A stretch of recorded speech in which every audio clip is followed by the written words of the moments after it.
आज हम लोग हिंदी ग्रामर देखेंगे और कल की क्लास में हम लोग हिंदी ग्रामर की शुरुआत किए थे। कल पहले क्लास थी, आज दूसरी क्लास है। ठीक है, कल हमने क्या क्या पढ़ा था। सबसे पहले संज्ञा, संज्ञा की परिभाषा, संज्ञा के भेद, संज्ञा को प्रभावित करने वाले कारण जैसे लिंग, वचन, कारक। ठीक है, कारक अधूरा छूट गया था। आज की क्लास में हम लोग कारक विभक्तियां देखेंगे। कारक कौन कौन से हैं, उनकी विभक्तियां क्या हैं, परिभाषाएं क्या है। ठीक है,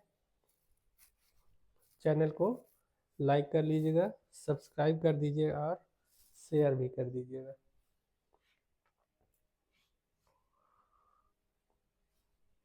हिंदी में कारक कितने माने जाते हैं? 8 होते हैं। ठीक है, 8 कारक देख लेते हैं।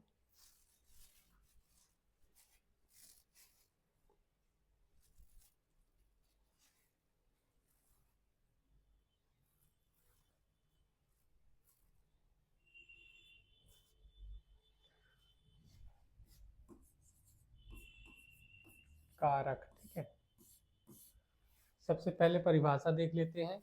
संज्ञा या सर्वनाम के जिस रूप से उसका संबंध वाक्य के किसी दूसरे शब्द के साथ जाना जाए उसे कारक कहते हैं। परिभाषा क्या होगी? संज्ञा या सर्वनाम के जिस रूप से उसका संबंध वाक्य के किसी दूसरे शब्द के साथ जाना जाए उसे कारक कहते हैं। ठीक है, अब देख लेते हैं आगे। कारक को प्रकट करने के लिए संज्ञा और सर्वनाम के साथ जो चिन्ह लगाए जाते हैं उन्हें विभक्ति कहते हैं। कारक हो गया, विभक्ति हो गई। ठीक है, तो संज्ञा या सर्वनाम के जिस रूप से उसका संबंध वाक्य के किसी दूसरे शब्द के साथ जाना जाए उसे कारक कहते हैं। और कारक को प्रकट करने के लिए संज्ञा और सर्वनाम के साथ में जो चिन्ह लगाए जाते हैं उन्हें विभक्ति कहते हैं। जैसे पेड़ पर फल लगता है, पेड़ पर फल लगता है यदि कहा जाए तो यहाँ पर पेड़ जो है ये कारकीय पद हो जाएगा, कारकीय पद हो जाएगा, और पर जो है इसका कारक चिन्ह हो जाएगा। ठीक है, कारक विभक्ति, कारक की विभक्ति हो जाएगी। पेड़ पर फल लगता है, पेड़ में पेड़ कारकीय पद हो जाएगा और पर जो है ये कारक सूचक चिन्ह या उसकी विभक्ति हो जाएगी। अब देख लेते हैं हिंदी में कारक कितने होते हैं। हिंदी में कारक विभक्तियां कितनी होती हैं? 8 होती हैं। ठीक है, कौन कौन सी होती है पहले एक बार देख लेते हैं। सबसे पहले है कर्ता कारक, कर्म कारक, करण कारक, संप्रदान कारक, अपादान कारक, संबंध कारक, अधिकरण कारक, संबोधन कारक। ये 8 कारक होते हैं। ठीक है, इनकी विभक्तियां देख लेते हैं। सबसे पहले है, इधर देख लेते हैं कारक और इधर विभक्ति। पहला कारक क्या रहेगा? कर्ता कारक, कर्ता कारक, इसकी विभक्ति क्या हो जाएगी? ने। फिर दूसरा है कर्म कारक, कर्म कारक, कर्म कारक की विभक्ति क्या हो जाएगी? को। फिर तीसरा कारक क्या हो जाएगा?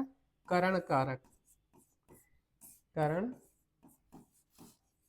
कारक, से, द्वारा। ठीक है, कर्ता ने कर्म को करण से या द्वारा।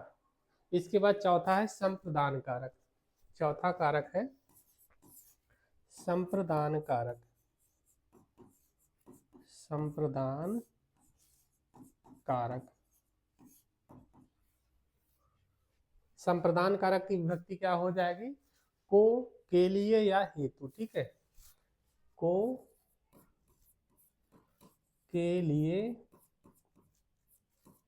या हेतु, ये इसकी विभक्तियां हो गई। ठीक है, फिर पांचवा क्या हो जाएगा? अपादान कारक, पांचवा कारक है अपादान कारक,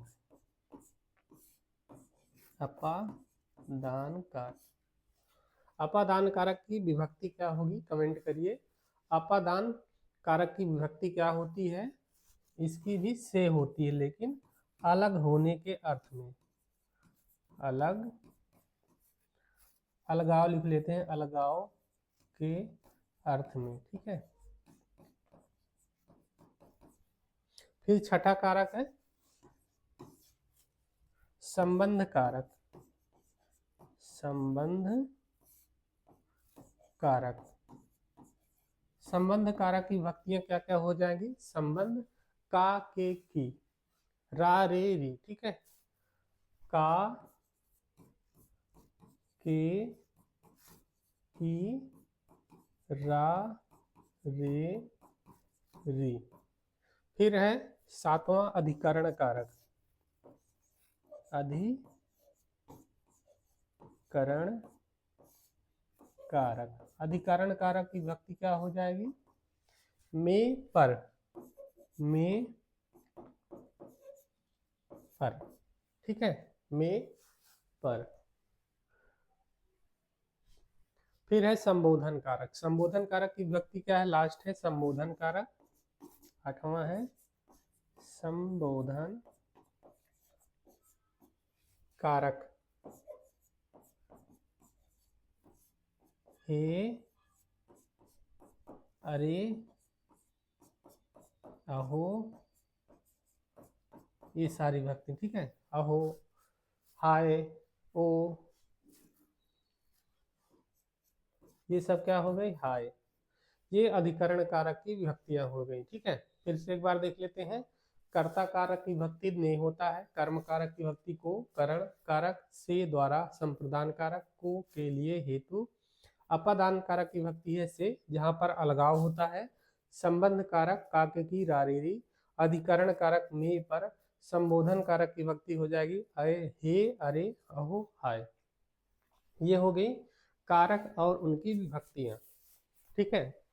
अब इसके बाद परिभाषा देख लेते हैं, थोड़ा थोड़ा समझ लेते हैं। परिभाषा लिखेंगे नहीं, बस बोलते जाएंगे। सबसे पहले देखते हैं कर्ता कारक।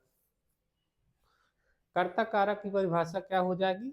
संज्ञा या सर्वनाम के जिस रूप से क्रिया के करने वाले का बोध हो उसे कर्ता कारक कहते हैं। फिर से परिभाषा देख लेते हैं। संज्ञा या सर्वनाम के जिस रूप से क्रिया के करने वाले का बोध होता है, यानी जो क्रिया करने वाला होता है उसका बोध होता है, उसे क्या कहते हैं? कर्ता कारक कहते हैं। कर्ता कारक का चिन्ह क्या होता है? ने, ठीक है, इसका चिन्ह ने होता है, इसका चिन्ह क्या हो जाएगा? ने। फिर से एक बार परिभाषा देख लेते हैं। संज्ञा या सर्वनाम के जिस रूप से क्रिया के करने वाले का बोध होता है उसे कर्ता कारक कहते हैं, और कर्ता कारक की इसका चिन्ह क्या होता है? ने होता है, ठीक है। पर उदाहरण देख लेते हैं। जैसे राम ने पुस्तक पढ़ी, राम ने पुस्तक पढ़ी। इस वाक्य में जो ने है,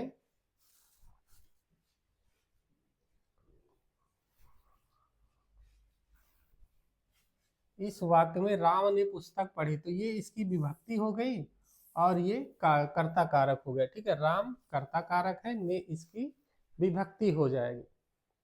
कभी कभी ये विभक्ति लगती है और कभी कभी नहीं लगती है। जैसे राम ने पुस्तक पढ़ी यदि कहा जाए तो इसमें ने विभक्ति लगी हुई है। यदि कह दिया जाए पक्षी क्या है? उड़ता है, उड़ता है, तो इसमें ने विभक्ति नहीं लगी है, ठीक है। तो कभी कभी कर्ता की विभक्ति लगती है और कभी कभी नहीं लगती है, ठीक है। तो ये हो गया इसका उदाहरण। फिर दूसरा देख लेते हैं।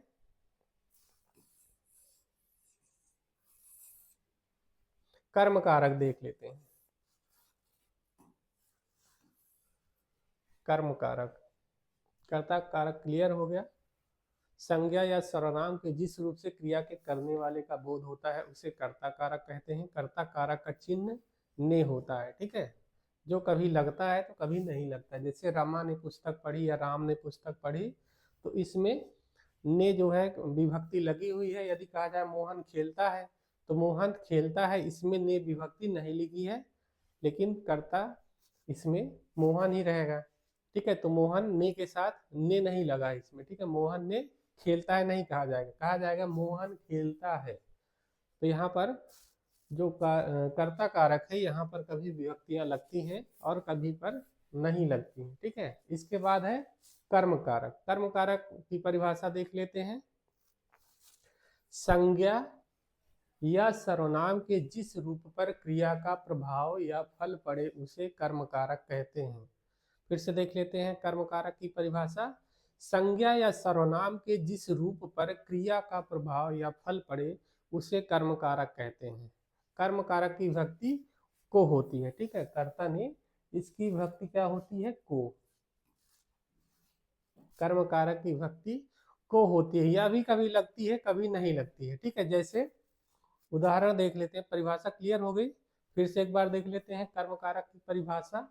संज्ञा या सर्वनाम के जिस रूप पर क्रिया का प्रभाव या फल पड़े उसे कर्म कारक कहते हैं, और इसकी विभक्ति को होती है, जो कभी लगती है और कभी नहीं लगती है। फिर उदाहरण देख लेते हैं, जैसे उसने श्याम को पढ़ाया। उसने श्याम को पढ़ाया।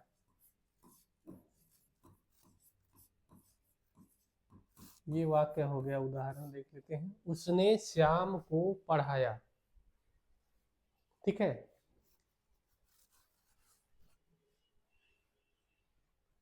तो इसमें जो है को जो शब्द लगा है ये कर्म कारक की विभक्ति हो जाएगी। ठीक है, उसने श्याम को पढ़ाया, यहाँ पर को विभक्ति लगी हुई है। ठीक है, और देख लेते हैं उदाहरण, जैसे राहुल ने चोर को पकड़ा। राहुल ने चोर को पकड़ा। यहाँ पर क्या हो जाएगा, यहाँ पर चोर को है ना, तो चोर को कर्म कारक हो जाएगा, को विभक्ति लगी हुई है। ठीक है, और देख लेते हैं कहाँ पर नहीं लगता है। जैसे राम पुस्तक पढ़ रहा है। यदि कहा जाए राम पुस्तक पढ़ रहा है,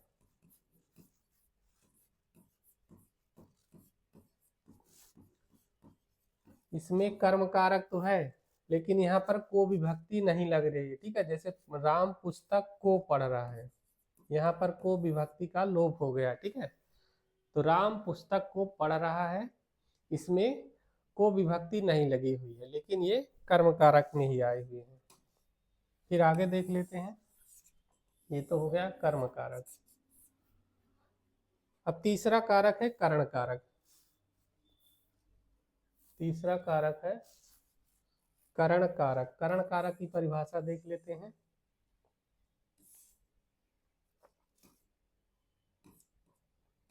करण कारक की परिभाषा सबसे पहले देखते हैं।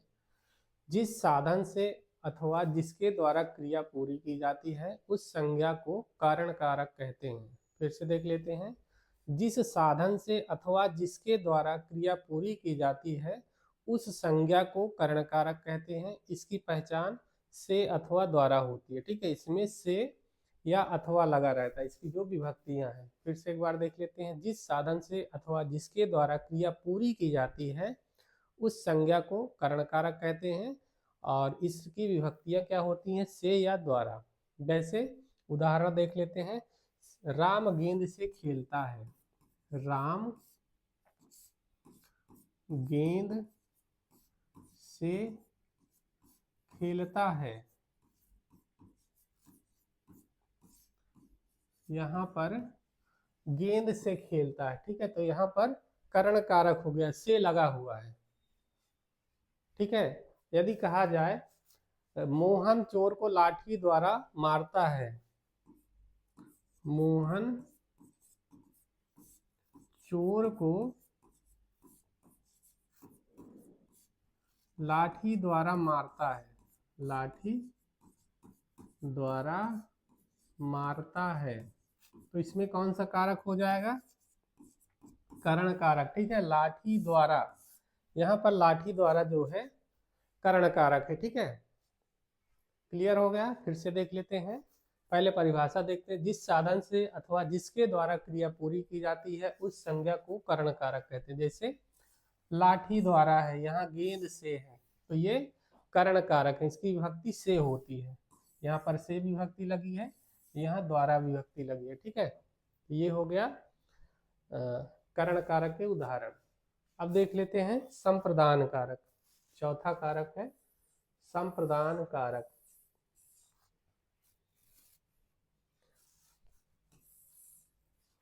चौथा कारक है संप्रदान कारक। अब इसको देख लेते हैं। संप्रदान कारक की परिभाषा सबसे पहले देखते हैं। जिसके लिए क्रिया की जाती है उसे संप्रदान कारक कहते हैं। फिर से देखते हैं संप्रदान कारक की परिभाषा क्या हो जाएगी। जिसके लिए क्रिया की जाती है उसे संप्रदान कारक कहते हैं। इसमें कर्म कारक को भी प्रयुक्त होता है, किंतु उसका अर्थ के लिए होता है, ठीक है। कर्म कारक की जो विभक्ति है को प्रयोग तो होती है, लेकिन उसका अर्थ के लिए होता है, ठीक है। फिर से एक बार देख लेते हैं। जिसके लिए क्रिया की जाती है उसे संप्रदान कारक कहते हैं। इसकी विभक्ति क्या होती है, को के लिए। को ये यहाँ भी है, कर्म कारक में भी को होती है, लेकिन इसका अर्थ दूसरा होता है, ठीक है। यहाँ पर के लिए प्रयोग होता है। जैसे उदाहरण देख लेते हैं। मोहन, जैसे उदाहरण है राम मोहन के लिए गेंद लाता है। यदि कहा जाए राम मोहन के लिए गेंद लाता है, मोहन के लिए गेंद लाता है, ये उदाहरण हो गया, ठीक है। तो यहाँ पर राम मोहन के लिए, यहाँ पर के लिए विभक्ति लगी हुई है, ठीक है। तो यहाँ पर कौन सा कारक हो जाएगा, संप्रदान कारक, ठीक है। और किसके लिए है, मोहन के लिए। यहाँ पर मोहन के लिए जो वाक्य हमें है ये क्या हो जाएगा, संप्रदान कारक। मोहन के लिए संप्रदान कारक हो जाएगा, ठीक है। दूसरा उदाहरण देख लेते हैं। हम पढ़ने के लिए स्कूल जाते हैं। यदि कहा जाए तो हम जाते हैं, कहाँ जाते हैं, पढ़ने के लिए। तो पढ़ने के लिए इसमें क्या हो जाएगा, संप्रदान कारक हो जाता है, ठीक है। और जैसे माँ बच्चे को मिठाई देती है, माँ बच्चे को मिठाई देती है, बच्चे को मिठाई देती है। इस वाक्य में को विभक्ति का प्रयोग किया जाता। तो यहाँ पर जो को है कर्म कारक के लिए नहीं है, बल्कि किसके लिए है, संप्रदान कारक के लिए। बच्चे को मिठाई देती है, यानी बच्चे के लिए मिठाई लाई है ना, तो माँ बच्चे को मिठाई देती है। यहाँ पर के लिए के ये प्रयोग किया गया है। यहाँ बच्चे को संप्रदान कारक हो जाएगा, ठीक है। बच्चे को संप्रदान कारक है। फिर अगला कारक देख लेते हैं।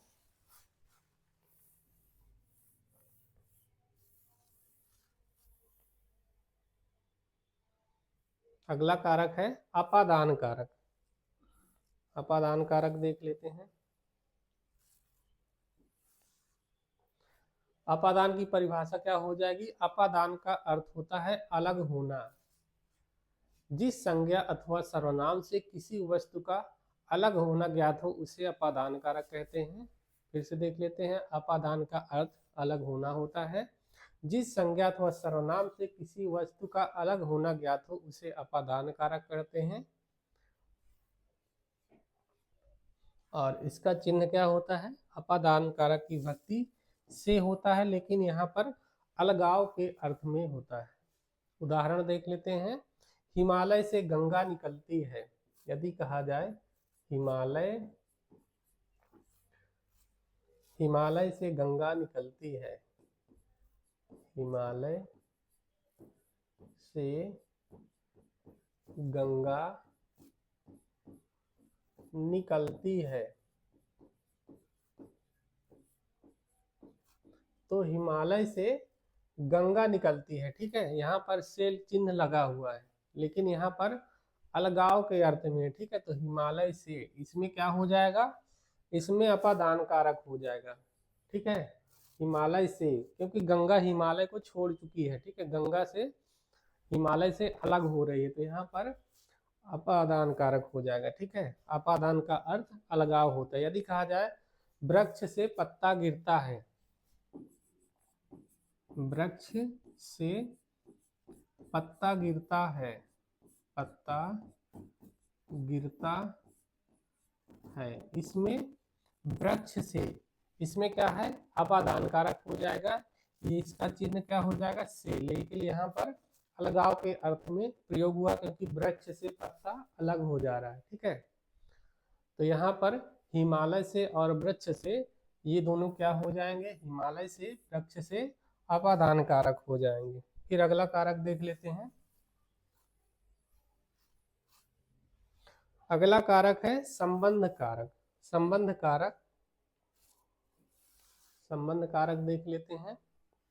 संबंध कारक की परिभाषा है संज्ञा अथवा सर्वनाम के जिस रूप से एक वस्तु का संबंध दूसरी वस्तु से जाना जाए उसे संबंध कारक कहते हैं। फिर से देख लेते हैं।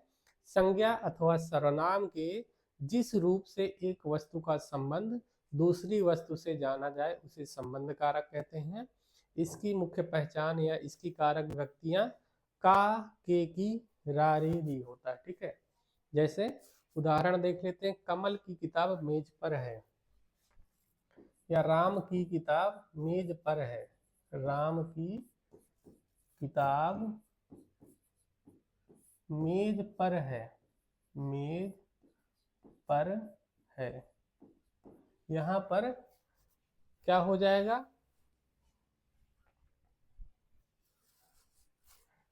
कमल, राम की किताब मेज पर है। ठीक है, तो मेज पर क्या हो जाएगा, यहाँ पर कौन सा कारक हो जाएगा, संबंध कारक। ठीक है, किताब मेज पर है, यहाँ पर मेज पर क्या हो जाएगा, कौन सा कारक हो जाएगा, संबंध कारक हो जाएगा। ठीक है,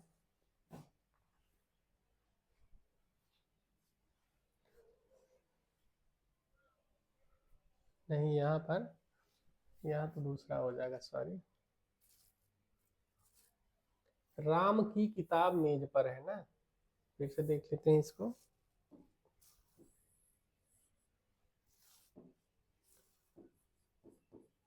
राम की किताब मेज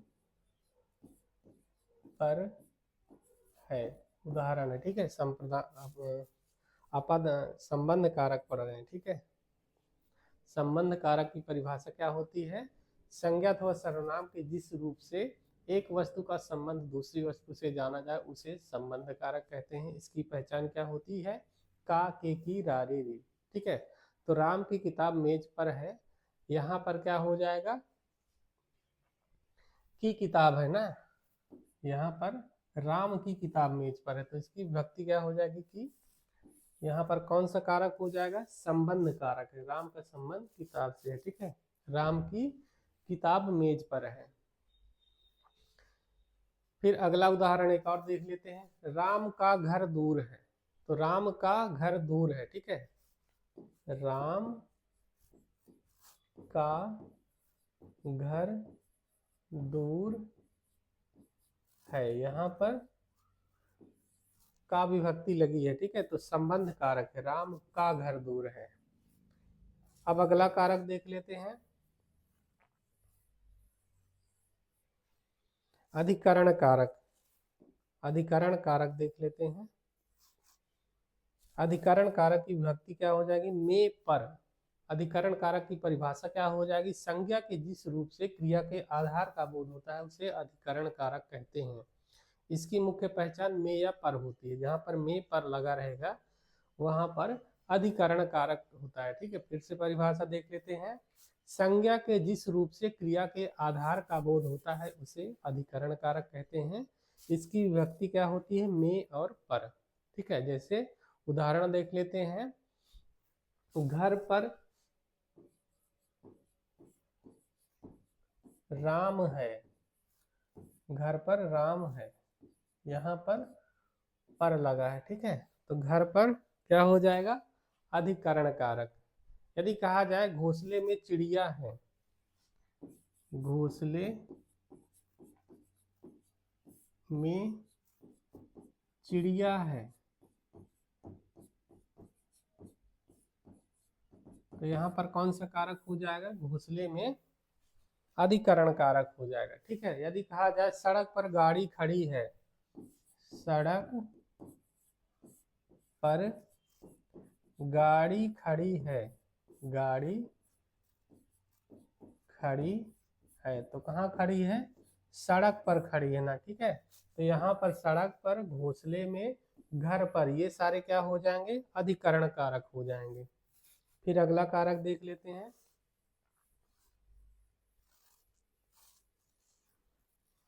अगला कारक है संबोधन कारक। ठीक है। संबोधन कारक देख लेते हैं।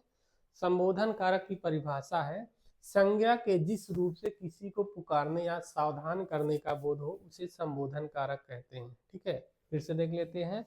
संज्ञा के जिस रूप से किसी को पुकारने या सावधान करने का बोध होता है उसे संबोधन कारक कहते हैं। इसका संबंध ना तो क्रिया से होता है और ना किसी दूसरे शब्द से होता है। ठीक है। यह वाक्य से अलग ही रहता है। इसका कोई कारक चिन्ह नहीं होता है। जैसे कहा जाए खबरदार, खबरदार, तो यहाँ पर इसका चिन्ह ये वाला है। ठीक है। इसकी कोई विभक्ति नहीं होती है। फिर कहा जाए राम को मत मारो, राम को मत मारो, यहाँ पर क्या हो जाएगा? संबोधन कारक। रामा देखो कैसा सुंदर दृश्य है, राम देखो कैसा सुंदर दृश्य है, सुंदर दृश्य है। ठीक है। यहाँ पर क्या हो जाएगा? संबोधन कारक। तो ये हो गया संबोधन कारक। ठीक है। 8 कारक हो चुके हैं। अब देख लेते हैं सर्वनाम कारक। क्लियर हो गया। अब आज देख लेते हैं सर्वनाम भी देख लेते हैं। ठीक है। सर्वनाम,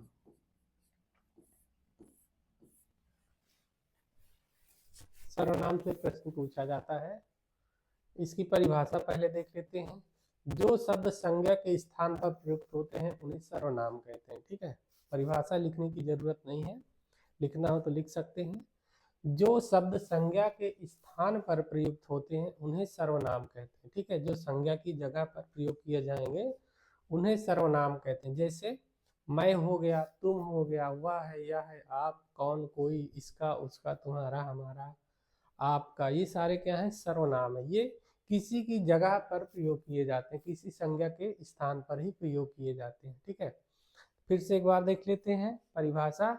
जो शब्द संज्ञा के स्थान पर प्रयुक्त होते हैं उन्हें सर्वनाम कहते हैं। उदाहरण देख लेते हैं। जैसे हो गया मैं, तुम, ठीक है, मैं, तुम, वह, यह, आप, कौन, यह, वह, आप, कौन, ठीक है, और मेरा, तुम्हारा, हमारा, इसका, इसका, तुम्हारा, हमारा, ये सारे क्या है? सर्वनाम है। ठीक है। अब सर्वनाम के भेद देख लेते हैं। सर्वनाम के कितने भेद होते हैं ये प्रश्न पूछा जाता है। तो सर्वनाम के कितने भेद होते हैं? 6 भेद होते हैं। ठीक है। पहला है पुरुषवाचक सर्वनाम।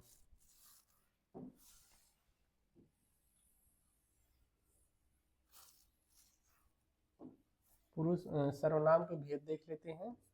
सर्वनाम के 6 भेद होते हैं। कौन कौन से होते हैं? पुरुषवाचक सर्वनाम, निश्चयवाचक सर्वनाम, निजवाचक सर्वनाम, संबंधवाचक सर्वनाम, अनिश्चयवाचक सर्वनाम और प्रश्नवाचक सर्वनाम। ठीक है। एक बार लिख लेते हैं। पुरुषवाचक सर्वनाम पहला है पुरुषवाचक सर्वनाम। ठीक है। पहला क्या है? पुरुषवाचक सर्वनाम। दूसरा क्या है? निश्चयवाचक सर्वनाम। दूसरा हो जाएगा निश्चयवाचक सर्वनाम। निश्चयवाचक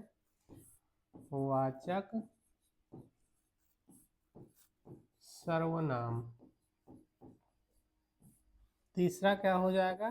पहला है पुरुषवाचक सर्वनाम, दूसरा है निश्चयवाचक सर्वनाम, तीसरा है निजवाचक सर्वनाम। ठीक है, तीसरा हो जाएगा निजवाचक सर्वनाम।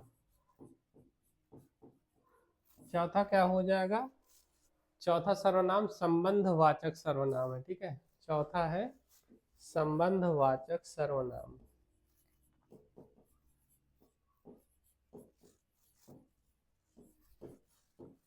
संबंधवाचक सर्वनाम। फिर पांचवा है अनिश्चयवाचक सर्वनाम। अनिश्चयवाचक सर्वनाम।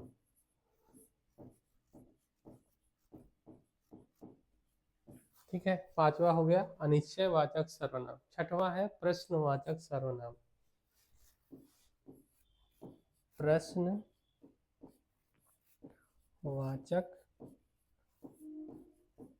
सर्वनाम। ये 6 प्रकार के सर्वनाम होते हैं। ठीक है, पुरुषवाचक सर्वनाम, निश्चयवाचक सर्वनाम, निजवाचक सर्वनाम, संबंधवाचक सर्वनाम, फिर है अनिश्चयवाचक सर्वनाम और प्रश्नवाचक सर्वनाम। ठीक है, सबसे पहले देख लेते हैं पुरुषवाचक सर्वनाम की परिभाषा। प्रश्नवाचक सर्वनाम पुरुषों के बदले आते हैं। पुरुषवाचक से स्त्रीलिंग और पुल्लिंग दोनों का बोध होता है। ठीक है, जैसे मैं,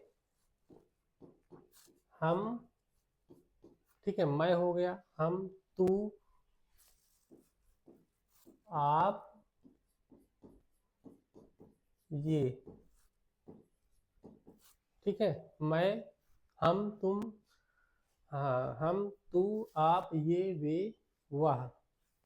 ये है, वे है और वह। ये सब क्या है? पुरुषवाचक सर्वनाम है। ठीक है, या ये पुरुष के लिए प्रयोग किए जाएंगे या तो पुल्लिंग और स्त्रीलिंग दोनों के लिए प्रयोग किए जाते हैं। ठीक है, फिर से देख लेते हैं इसकी परिभाषा एक बार। पुरुषवाचक सर्वनाम।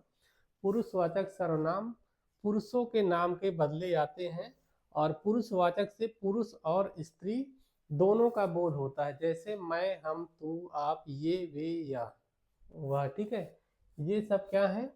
ये पुरुषवाचक सर्वनाम हो गए। पुरुषवाचक सर्वनाम 3 प्रकार के होते हैं। 3 प्रकार के होते हैं। ठीक है, कौन कौन से होते हैं? पहला है उत्तम पुरुष, दूसरा है मध्यम पुरुष और तीसरा है अन्य पुरुष। पहला हो जाएगा उत्तम पुरुष, दूसरा है मध्यम पुरुष, मध्यम